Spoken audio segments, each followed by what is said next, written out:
తమ పార్టీకి చెందిన ఎంపీలను బీజేపీ లాగేసుకుంటే ఇంకా ఆ పార్టీతో పొత్తేలా ఉంటుందని అన్నారు మాజీ మంత్రి హరీష్ రావు. మీడియాతో చిట్చాట్ నిర్వహించిన హరీష్ ఆసక్తికర వ్యాఖ్యలు చేశారు. తాము ఇచ్చిన నోటిఫికేషన్లను రేవంత్ ఖాతాలో వేసుకున్నాడని ఆరోపించారు. కాంగ్రెస్ ప్రభుత్వం ఎన్ని నోటిఫికేషన్లు ఇచ్చిందో చెప్పాలని డిమాండ్ చేశారు. 2 లక్షల ఉద్యోగాలు ఇస్తామన్న మాటను నిలబెట్టుకోవాలన్నారు హరీష్. జాబ్ క్యాలెండర్ విడుదల చేయకుండా ఓట్లు అడిగే హక్కు కాంగ్రెస్కు లేదన్నారు.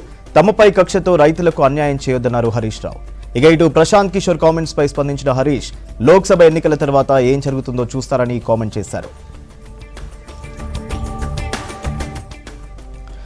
ఇక సీఎం రేవంత్ కు పెన్నులు గన్నుల మాదిరిగా కనిపిస్తున్నాయన్నారు మాజీ మంత్రి హరీష్ రావు. చిట్చాట్ కు పిలిచి జర్నలిస్టుల పెన్నులు ఫోన్లు డిపాజిట్ చేయమని సీఎం చెప్తున్నారని అన్నారు. జర్నలిస్టులను సీఎం కట్టడి చేస్తున్నారని, ఎవరిది నిరంకుశ పాలనో కొన్ని రోజుల్లో తెలుస్తుందన్నారు. ప్రజావానికి కాంగ్రెస్ ప్రభుత్వం మీడియాను అనుమతించడం లేదని, సచివాలయంలోని 6వ అంతస్తుకు కూడా ఎంట్రీ లేదన్నారు.